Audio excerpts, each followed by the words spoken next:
So, we all know we didn't get what we wanted out of Trump, right? I guess there's some people that think that they did. They can't really name it. They can't really articulate it. Something. I guess he put up some fence, right? But what did Jews get out of Trump after he got elected? It's an honor to be here with the first Jewish president of the United States.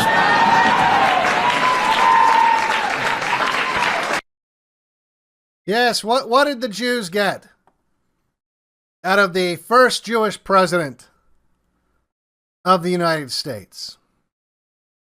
There's Trump Heights, also known as the Golan Heights. Let's have a little look-see. Again, I'm probably going to leave something out. He did so much for the Jews. I promise you, I'm going to accidentally leave something out. But here's just a short list. Here's a short list of what he did for less than 2% of the population of America, while letting the vast majority of the population, well, shrinking majority, maybe not so much the majority these days, of the population, white people, the people that got him elected, the people that are trusting the plan, right? Let's see what happened. Well, one of the first things that happened after Trump took office in January of 2017 is he sent Nikki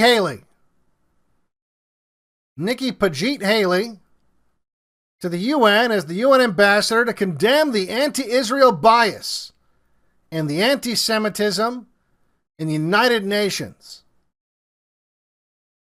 and voiced the US's full support for Israel against what it viewed as unfair treatment in the international forum. And then you've all seen this photo. What you don't realize, a lot of people see this photo and goes, oh, it's just like all the other presidents. Well, what is different is Trump was the first United States sitting president to go to the Wailing Wall. Yes, many presidents have gone to the Wailing Wall and done the photo op, but after they left office, Trump was the first sitting president. And one of the first things he did, it was May of 2017, just a couple months after being sworn in, Trump went to Israel, became the first sitting U.S. president to visit the Western Wall in Jerusalem, a move celebrated by many in the Jewish community. Then, of course, Trump recognized Jerusalem as Israel's capital. Trump announced the official U.S. recognition of Jerusalem as Israel's undivided capital, signaling the U.S. support Israel's control over the city and did not advocate for its division in future two-state solutions. This was a bargaining chip that even as recently as the Bush Jr. administration was using, saying that, hey, we can make it a two-state solution. The Palestinians get part of Jerusalem, you get part of Jerusalem, and that was a no-go for the Zionists who want, of course, to take over the entire region, are doing so by force as we speak. So Trump just gave it, threw the entire bargaining chip away and said, yeah, Jerusalem, you get the whole fucking thing. He then defunded specifically all the aid that was going to Palestine. Now, look, you can say, well, good, I don't care. Why are we giving aid to Palestine? Well, I don't know. Why are we giving aid to Israel? Why are we giving aid to anyone? Let's not act like the removal of the $200 million to the aid to Palestinians was to save money.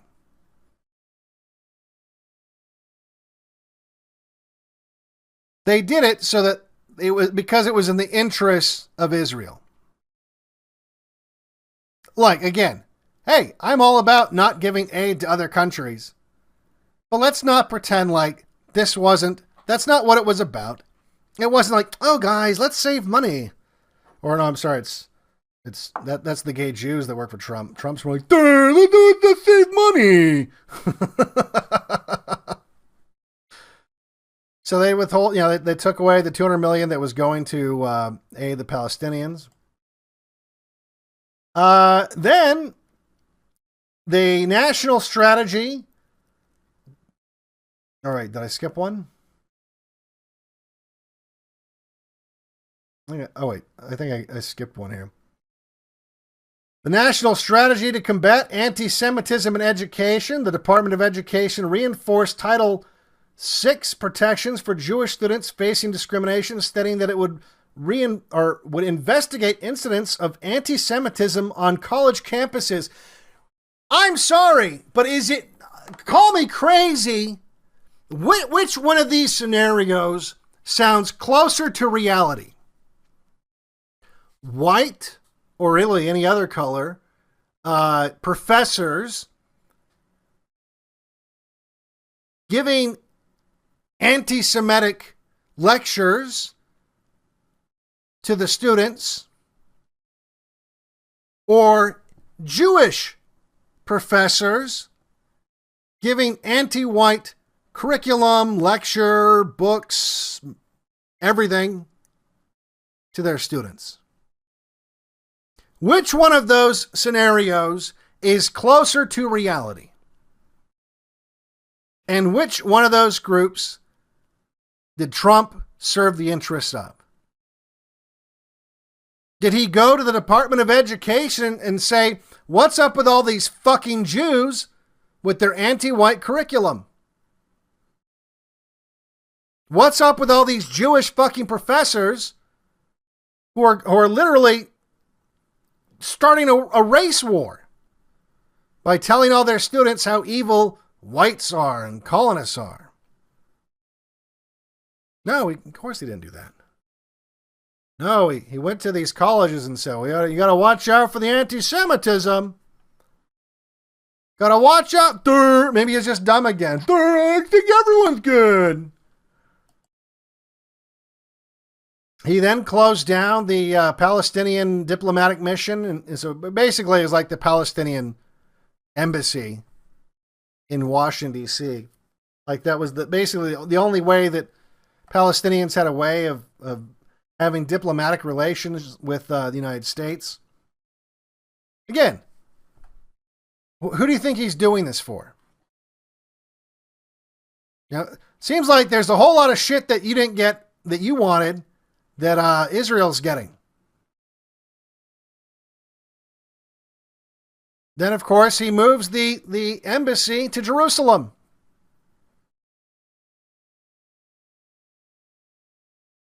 This is all the first. We're still in the first 2 years. The first 2 years of Trump's presidency. This is what he's delivering to the Jews. He also withdraws from the Iran nuclear deal. Ever paid for physical therapy sessions, only to feel like your hands are getting weaker, not better? Most of these weekly sessions and painful routines don't give any long-term results. Something that Israel really wanted. It would impose sanctions on Iran.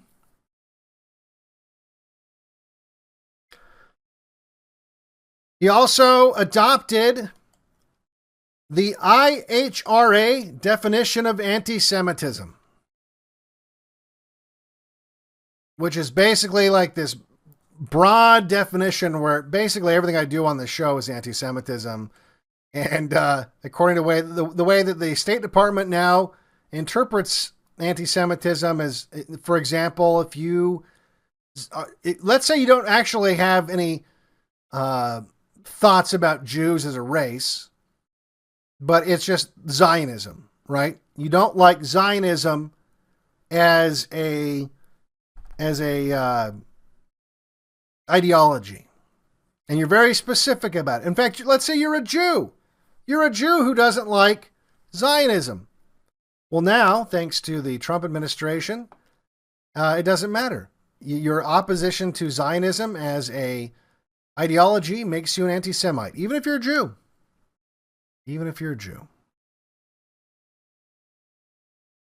Then we got, of course, the first ever U.S. Special Envoy to monitor and combat anti-Semitism. And again, remember all the anti-white shit that was going on and still is going on, but was super going on under Trump? Remember all that shit? And remember all the nothing he was fucking doing? Well, you can't blame him. He was real busy helping out the Jews with anything and everything they wanted, right? Got the first ever U.S. Special Envoy to monitor and combat anti-Semitism. He appointed Ellen Kerr as the Special Envoy to monitor and combat anti-Semitism, a role created to address rising global anti-Semitism. It was a whole nother position, a whole nother bureaucrat just to monitor anti-Semitism.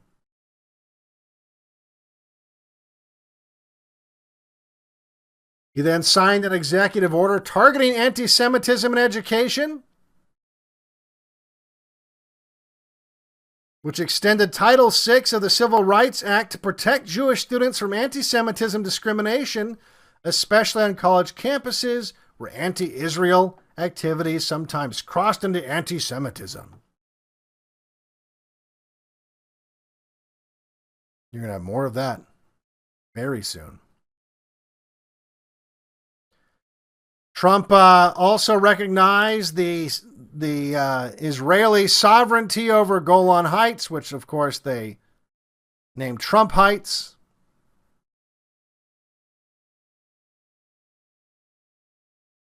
This was another bargaining chip that the U.S. had when it came to, well, diplomacy, which no longer was going to be on the table. This is all 2019, the Trump administration designated Iran's Revolutionary Guard as a terrorist organization.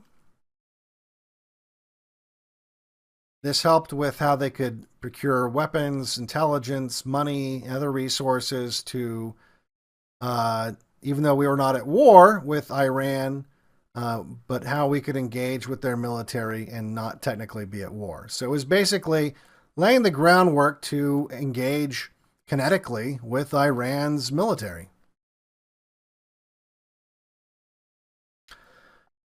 They then officially recognized the West Bank settlements as not violating international law, something that, again, no administration had done up until this point. They had always viewed the West Bank settlements as illegal settlements on Palestinian land.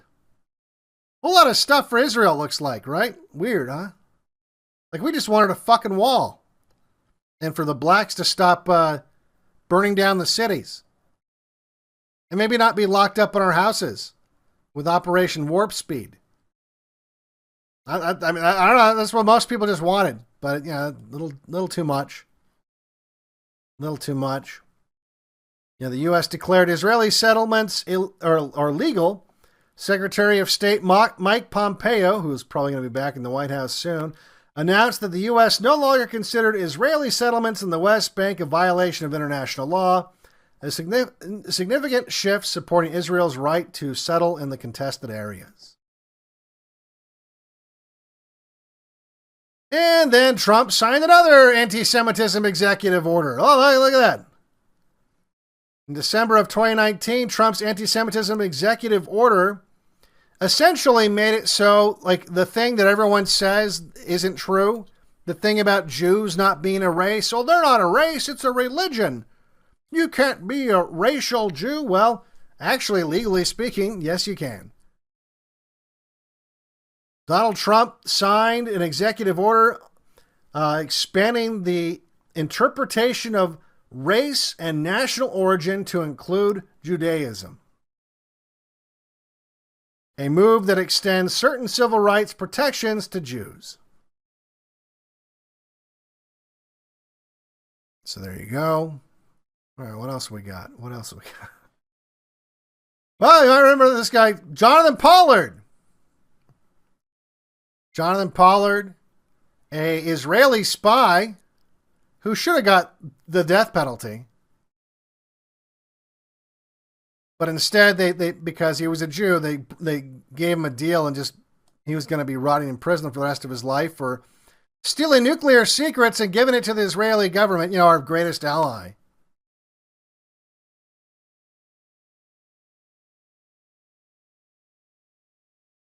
Well, Trump allowed him to go back to Israel at the request of Benjamin Netanyahu.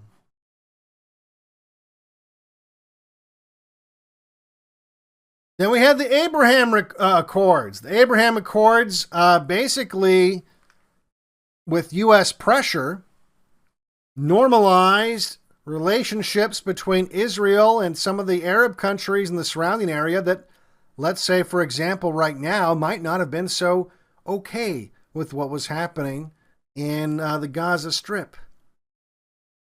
You might say it was very, fortunate that Israel was able to normalize and secure these relationships prior to their I don't know what to call it, their genocide in Gaza, because things might not be, might not go down the same way. They got agreements between the UAE with Bahrain, Sudan, and Morocco, all in 2020, establishing official ties with those countries, recognizing Israel, and creating economic and diplomatic partnerships. Then, of course, you had the U.S. forming the U.S.-Israel Strategic Working Group on Iran. Again, paving the way towards a military conflict with Iran. In October 2020, before the election that would be stolen from Donald Trump. On October 21st of 2020, you had enhanced resources. Check out these two targets. Same shooter, same rifle, same distance. So why is this group all over the place? And this one dead center? It's the recoil. Bad scopes lose zero fast. That's why I switched to the Warthog tactical sight, built to hold zero, even on a 12 gauge. This is the Warthog tactical sight by MCG Tactical. Mount it, power it up, line up the reticle, and let that red or green dot lock on like it's laser guided. No fumbling, no second guessing, no... To fight anti-Semitism announced by the DOJ. So again, apparently, there's all kinds of resources to fight anti-Semitism. No, zero resources. Zero to fight anti-white hate. In fact, if anything, the greatest threat to Americans' democracy is white supremacy. During this same period, you had Trump appointees expressing exactly that. In fact, people always forget Christopher Wray, the current FBI director, who says exactly that the greatest threat to democracy in the United States is white supremacy, was put there to replace Comey by Donald Trump. People forget that. It's kind of funny because Q, you might, or maybe you don't remember, Q would often tell you, would often repeat, trust Ray. That was part of the plan that everyone was trusting, was trust Ray. Trust Ray, the guy that is still the FBI director. I guess maybe he's still up to something, right? Maybe this is all part of the big plan that we're, eventually something's going to happen. And then last and kind of least, it was just to illustrate. It was just like a gimme. Towards the end, Americans born in Jerusalem could list Israel as their birthplace on their passports because part of that, I think it said Palestine or something like that. So, not a big deal, whatever. And then, of course, came the pardons while Julian Assange was not pardoned by Trump, we did a stream about Postville edition. Highly recommend it. It was about, Jewish mafia, Eastern European Jewish mafia taking over from New York, coming to a small town and taking it over, a small white town, demographically replacing the whites with illegal immigrants, destroying the town, and then going bankrupt after getting busted for money laundering. And the guy at the head of the company responsible, Rabbi Shalom Rabushkin, he got pardoned by Trump. He was going to be in federal prison for a while. But again, I guess it was just another one of these instances where Trump just happens to just know all these Eastern European Jewish mafia guys, and he had no idea. I don't know. No, he just signed his name on the fucking pardon. It was like, I don't know, guys. Okay, Shalom Rabushkin. Okay, guys. Because he's stupid fucking Trump. So he pardoned that guy. He pardoned, of course, Kushner's dad, Charles Kushner, who was still in prison because of the sexual blackmail shit. So he let that guy out of prison. He also let Ilua Weinstein, who was sentenced in 2014, 22 years in prison for a real estate Ponzi scheme that defrauded investors out of $200 million. So Trump pardoned him. Another who knows? Who knows why Trump keeps pardoning all these Eastern European Jewish mafia guys running Ponzi schemes? He also pardoned Ken Kurson, and who was a friend of Jared Kushner, who was facing charges for cyber stalking and harassment. And he was pardoned before the case was able to go to trial. Now, again, there's probably others that I have forgotten. That was just a short list. There was rappers that he pardoned on his way out. But yeah, I guess, now you kind of understand why someone like me, who doesn't have the memory of a goldfish, why I might be skeptical of Trump actually delivering on all these promises he's been telling you. Right? All these promises he's been telling you. See, I've got a memory that goes further back than 30 seconds.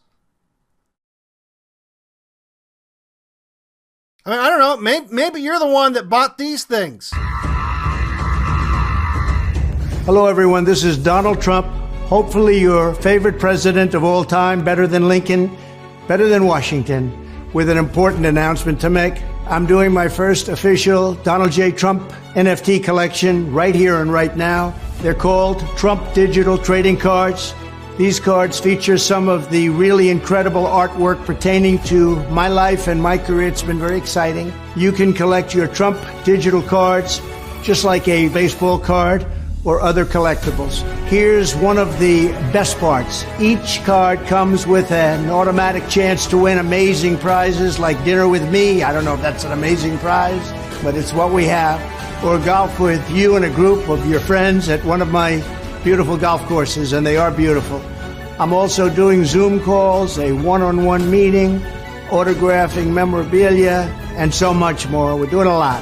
My official Trump digital trading cards are $99, which doesn't sound like very much for what you're getting. Buy one and you will join a very exclusive community. It's my community, and I think it's something you're going to like, and you're going to like it a lot. They also make perfect gifts. So you can buy them with your credit card or crypto. All you need is an email address go to collecttrumpcards.com and buy your Trump digital trading cards right now before they are all gone, and they will be gone.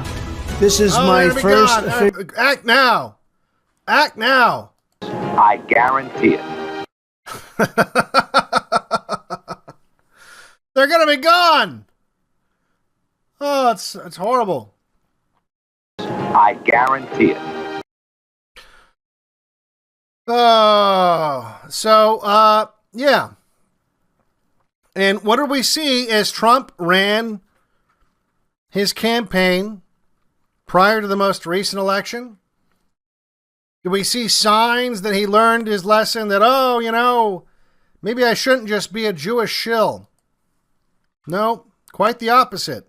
You have to treat your friends with dignity, and you have to be loyal to those friends, because the friends aren't there for Israel like they used to be. There's a group that's very much opposed to Israel and friendly to Jewish people, and you just can't let that happen. So when you have an ally, and I believe I'm the best ally you've ever had.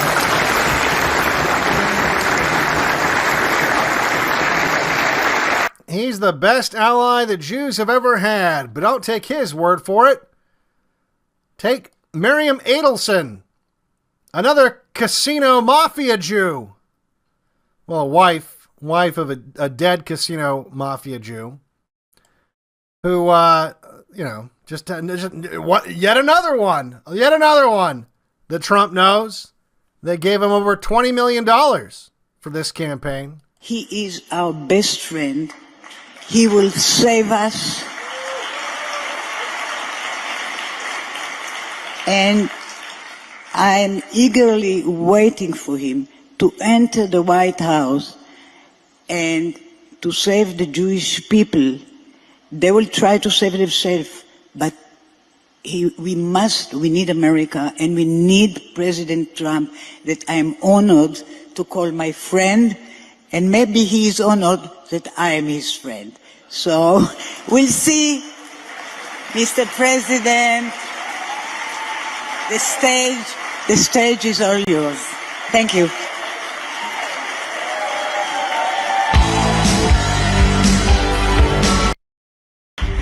The bond between the United States and Israel is a special one. More than just an alliance, it's an unbreakable partnership rooted in shared values, strategic strength, and spiritual kinship. No president has defended Israel and Jewish Americans more than President Donald J. Trump. He declared Jerusalem the undivided, eternal capital of Israel and moved our embassy there. Donald Trump will crack down and take decisive action against anti-Semitism on the streets and college campuses, restoring safety and security for Jewish Americans. To every college president, I say remove the encampments immediately, vanquish the radicals, and take back our campuses for all of the normal students who want a safe place from which to learn. Donald Trump stands as the most pro-Israel president in U.S. history. Someone the Jewish community can count on. When I'm back in the White House, the United States will stand with Israel all the way, 100%, without hesitation, without qualification, and without any apology. We're not going to be apologizing. Stand up and vote for security. We have a choice. Donald Trump kept our nation and the Jewish community secure. I especially want to thank my friend Miriam. She's an incredible woman. I've gotten to know her very well over the years, but she is an incredible person. Anti-Semitism intensified.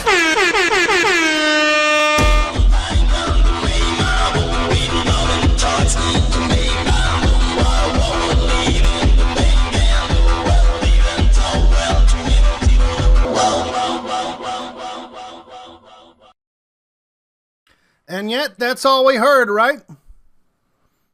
All we heard. In fact, you know, we had this beauty, as Trump might say. And if I don't win this election, Israel, with Comrade Kamala Harris at the helm of the United States, is doomed. Israel is doomed. That's a tough statement. Israel will be gone. 1 year, 2 years, Israel will no longer exist. I better win. Or you're going to have problems like we've never had. We may have no country left. It may be our last election. You want to know the truth? People have said that. This may be our last election. You got to get out and vote. This could be our last election.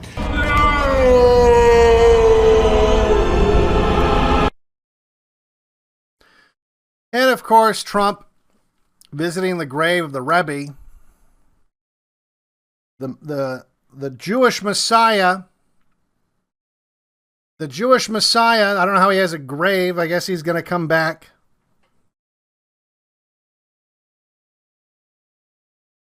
The man who taught that people like you and me, we're animals. We'll become slaves to the Jews when he comes back.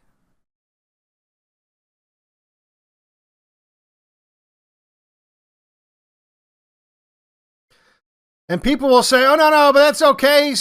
Trump, he's not Jewish. He's Christian."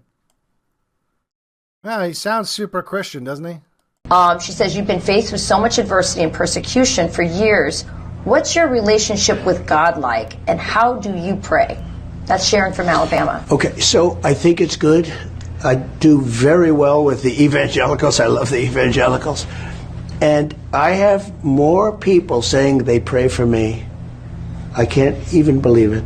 And they are so committed, and they're so believing. They say, "Sir, you're going to be okay. I pray for you every night." I mean, everybody, almost, I can't say everybody, but almost everybody that sees me, they say it. It's such a beautiful thing. You know what's a beautiful thing, too? When you look at all of this bad stuff going on, they have nothing to look up to. They have no God. They have no anything. They kill people. They beat people. They push people into subways. There's just nothing there. Religion is such a great thing. It keeps you, there's something to be good about. You want to be good. It's so important, and I don't know if it's explained right. I don't know if I'm explaining it right now, but when you have something like that, you want to be good. You want to go to heaven, okay? You want to go to heaven. If you don't have heaven, you almost say, what's the reason? Yeah. Why do I have to be good? Let's not be good. What difference is it? If you're not an idiot, they asked what his relationship with God was, and his answer was, evangelicals love me. They love me, and religion's good because it keeps people in check.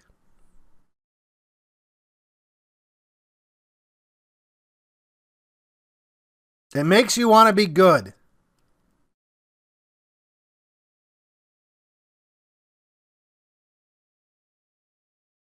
Well, what's his relationship with God? Is that his relationship with God? That he's the God? And people are so fucking retarded about this guy. No one was like, well, wait a second. Hold on. That wasn't an answer that was reassuring at all. That was like the opposite of No, because they're all drunk. It's like I said at the very beginning of the stream, they're that alcoholic sitting at the bar in a puddle of their own shit and piss, going, "Let me just stay here for 5 more minutes. I'm having fun. Don't take me to the rehab center." It is what it is. But anyway, that's probably all we have time for tonight. We've been going for over 3 hours now. I haven't done hyper chats yet. But hopefully that lays down a little bit of the information I think is missing from a lot of people's minds. A lot of people it's like I said, it's like they forget yesterday. They don't understand. We've seen this movie before. I feel like what's going on with this administration over the next 4 years, it's going to be like sitting next to some annoying, fucking dumb bitch that harassed you to go see a part 2 of a movie, like a sequel. You know, like Lord of the Rings Part 2, whatever that one was called. And then when you get there, the whole movie, they're like, who's that guy? Who's that? What does he do? Does he like that guy? Is that a bad guy? It's like, shut the fuck up. Why didn't you wanted to see this one. Why didn't you watch the first one? If you did, why are we here? We should have just rented the first one and watched that. That's what it's going to be like for 4 fucking years. For 4 fucking years, I'm going to have all these fucking dipshit dumb broads next to me going, is that the bad guy? Is that the good guy or is that the bad guy? Oh, so he's like the magic man's like, is the little guy, are those the good, are those bad little men? Who's the guy, who's the wizard guy? What's his name? For 4 fucking years, this shit's going to go on. I'm going to have to fucking deal with this shit.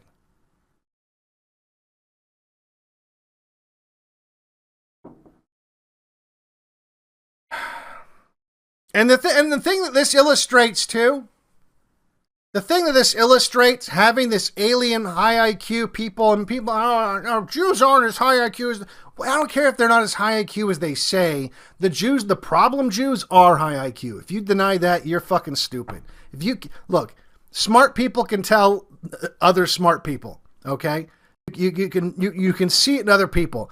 And these guys are playing chess, and a lot of our guys are playing fucking checkers. It is what it is. There are smart fucking Jews that are running the game. They just are. They're running the fucking game. They're rigging the fucking game.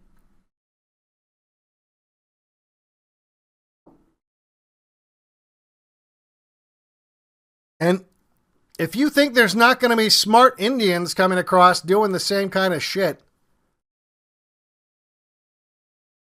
essentially turning our homeland into like a fucking playground where they can just fuck us over for decades and decades. I mean, look how long. We always had some Jews, right? Like some, and it was never great. But we had a whole bunch of Jews pour into the country around the turn of the century, and it's been a fucking nightmare ever since.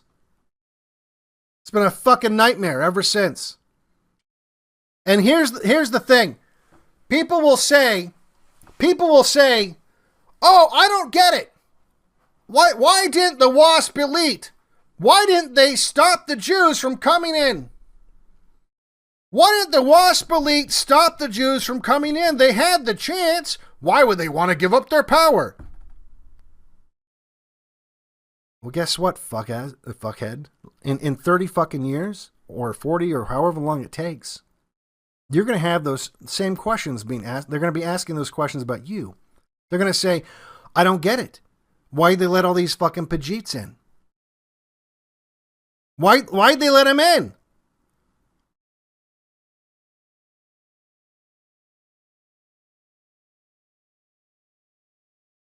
What's your answer going to be? What's your answer going to be? Because Trump owned the libtards.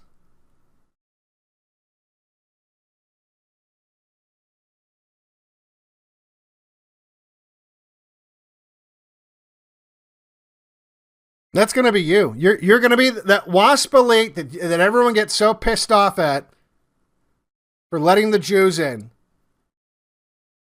You don't think that they didn't see some kind of short-term gain?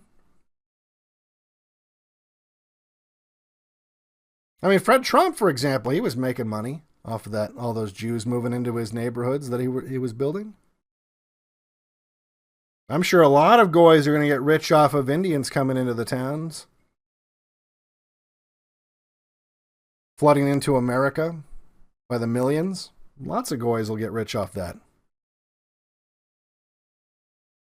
Elon Musk will make a lot of money off that. Although, who knows if good old Oak Tree is actually a goy.